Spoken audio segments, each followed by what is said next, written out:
Okay. At first, I would like to share the first vow of Bodhisattva Dharmakara taught in one of the sutras titled the Raja Sutra. So please join me in Gassho. Please put your palms together. If, when I attain Buddhahood, there should be held the realm of hungry spirits or the realm of animal in my land, may I not attain the perfect enlightenment. Namo Amida Butsu. Namo Amida Butsu. Namo Amida Butsu. Nammanta Butsu. Nammanta Butsu. Good morning, everyone, and welcome to today's service. And it's getting chilly outside, isn't it? This morning I wake up finding out I have headache today, so I don't know why. Friday I had flu shot. Yesterday I had Kung Fu practice. I don't know if it's a good idea to practice Kung Fu after getting flu shot, but that probably gave me a headache, and now I still have headache just on this side. So I hope it's okay. If something happens, good thing we have Al Ono today, so right. But anyway, I am almost done writing my thesis, and actually I probably exceed the word limit, so I have to restructure the thesis again. But while preparing for the thesis, I was reading the paper by Professor Gregory Chopin titled "Sukhavati as Generalized Religious Goal in Mahayana Sanskrit Mahayana Sutra Literature." Sukhavati as Generalized Religious Goal in Sanskrit Mahayana Sutra Literature. And it was really interesting paper to read. And Sukhavati is what we call as the Pureland of Amitabha, and the realm of enlightenment of Buddha. And Chopin uses the translation Buddha field for the Pureland. And according to his research, many sutras talks about Sukhavati as a religious goal, and it indicates various practices to be born into Sukhavati. And most of them are really simple, like reciting the name, remembering 4 verses of the sutras, something like that, really simple. And actually, Medicine Buddha, one of the Buddha, has own Buddha field located on east. But one of the sutras mentions, if the one recites the name of Medicine Buddha, the one will be born into Sukhavati. That is actually Amida Buddha's Buddha field. So among the Mahayana Buddhists, it was really popular religious goal. Then how to be born to Sukhavati, and who can be born there became the main topic of Mahayana Buddhist, especially in China. So this might be an interesting topic to talk about at the Dharma exchange, but today's my topic is not, this. But when university or high school students come to the service, I often receive a question like this. Buddhism talks about reincarnation, and do you really believe it? Or is reincarnation talking about afterlives or inner cycle of our emotions? Don't you receive these kind of questions? No? Then I can conclude my talk today.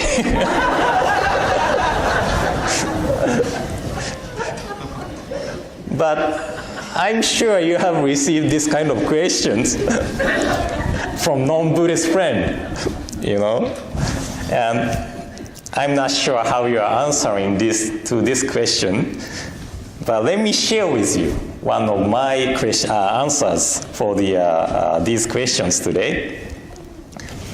And according to the Indian Buddhist philosophy, they believed that this world consists of 5 or 6 realms.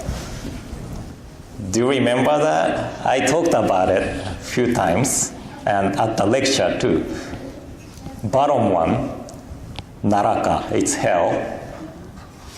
Hungry ghost, animals, human, and Deva. Deva is heavenly being. These are 5. If we add fighting spirits in between animals and human, it becomes 6 realms. And we experience reincarnation after death in accordance with our action, unless we experience the liberation in this world. So Indian people believed this realm as actual destination after we die. And those who came to my first lecture on Buddhist cosmology learned about Mount Smell world system. And according to that system, hell locates underground, hungry ghost, animal, fighting spirits, and human locates on ground, and Deva locates above us. In contrast, Chinese Buddhists, especially Tiantai or Tendai, accepted this realm as our inner state of our emotions. Hell as a state of fear, hungry ghost as a state of being attached to materials, animals as a state of acting as one desires, fighting spirits as a state of resolving issues with use of violence, human as a state of ordinary, and Deva as a state of happiness. So Tiantai tradition also added 4 realms on top of Deva, and the highest realm is the realm of Buddha. So that is a state of being enlightened. And I believe contemporary society prefer this understanding of rebirth as inner cycle of our emotion or state of mind. So either way of understanding is grounded on some kind of literature. So either way, you can say, oh, I prefer Indian philosophy way, or you can say like, oh, I prefer Tendai tradition way. But the understanding that realm of Buddha as our inner thing needs to be careful when we talk about it in our tradition. Shinran Shogin, our founder, states in chapter of Shinjin of his master work, the true teaching, practice, and realization that self-nature and mind only as wrong understanding. And self-nature is to think that our mind itself is Amida Buddha. And mind only is to think that the Skavati, the Buddha field of Amida Buddha, is in our mind. So Shinran Shogin states that these are wrong understanding. So in our tradition, Shin Buddhism, we are not able to see that the Skavati is in our mind because Shinran Shogin actually denies it. According to Amida Sutra, we chant at the Shotsuki service, Skavati locates on west, beyond 100,000 kodis of Buddha lands. It is said that kodis is equivalent to 100,000, 10 million, or 100 million. So that means a lot. And I believe this passage, or this is indicating that the Buddha field of Amida Buddha is beyond our wisdom, so that it cannot be inside of our mind. It's beyond our wisdom. Also, according to the first vow I shared at the beginning, there are no hell, hungry ghost, or animals in Skavati. So Skavati cannot be in our mind of ordinary being because all fear something. We all have attachments and we all have desires. That creates hell, hungry ghosts, and animals, according to Tiantai tradition. So if Skavati is a Buddha field which only sages are able to realize, then the other vows of Amida Buddha or Dharmakara, such as the 18th vow, which is what we call as Hongan or primal vow, fails. Because 18th vow, primal vow, is a vow to save all sentient beings, right? But if only sages are the one who can go to Skavati, the 18th vow fails. So I would say that we are able to understand sixth realm as the inner state of mind, but not the Buddha field, not the Pureland. So I am probably understanding reincarnation with mix of two traditions of Indian philosophy, six realms, inner cycle of our state of mind. That's okay. But Pureland as beyond our wisdom, that's more like different from Chinese Tiantai tradition. So to me, the adornments of Buddha field, which means what Buddha field Skavati is like, it's a guideline of how I should really live. This first vow of Bodhisattva Dharmakara teaches me that there are no hell, hungry ghosts, and animals in Skavati. This vow is based on 5 realms tradition. So it does not include fighting spirits. But if it was based on the 6 realms tradition, I'm sure it included the fighting spirits too. But in contrast, how I'm living this life is full of fears, attachments, and desires. I don't use violence to solve issues, but some people do, right? And do you know what I fear most? You have no idea, probably.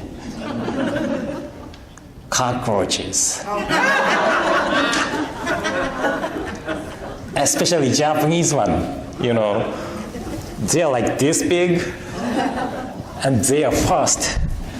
So if I see them in the hotel room, then I cannot sleep until I know it's actually disappeared. So I see them as subject of fear. But they didn't do anything to me, and they are actually just trying to live, right? But I'm making cockroaches as fearful thing just by their appearances. Of course, they carry a lot of bacteria, and they are unsanitary, so there are reasons to be fearful. But still, just thinking about cockroaches makes me, shudder. So we fear something different from us, right? We fear something different from us. And we try to exclude them from our lives to maintain peace in our lives. But as I shared last week, if we stand on the perspective of absolute equality of death, we realize that we are all just trying to live our own lives. We might fear the differences of appearances, differences of beliefs, but we are all companions of lives. So important thing is to try to understand each other. I don't know if I can understand cockroaches, but I try. Right? And attachments to materials.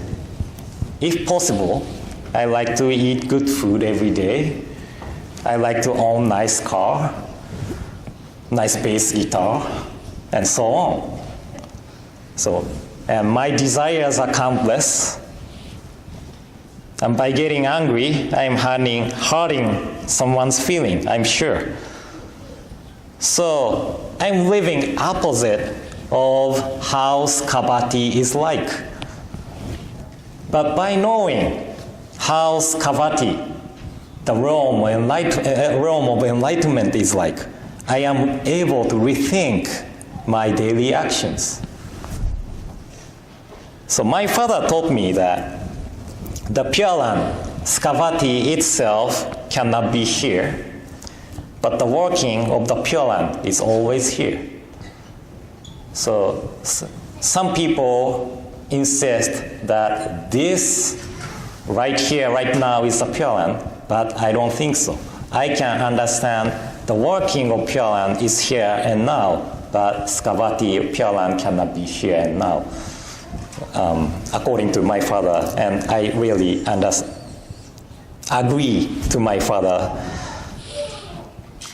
So when I really think about this first vow of Bodhisattva Dharmakara, I feel that I really need to rethink my daily action. And by listening to my talk, I hope you felt the same way too. So thank you all for coming today. And in closing, please join me in Gassho. Please put your palms together. If, when I attain Buddhahood, there should be held the realm of hungry spirits or the realm of animals in my land, may I not attain the perfect enlightenment. Namo Amida Butsu. Namo Amida Butsu. Namo Amida Butsu. Namanda Butsu. Nam.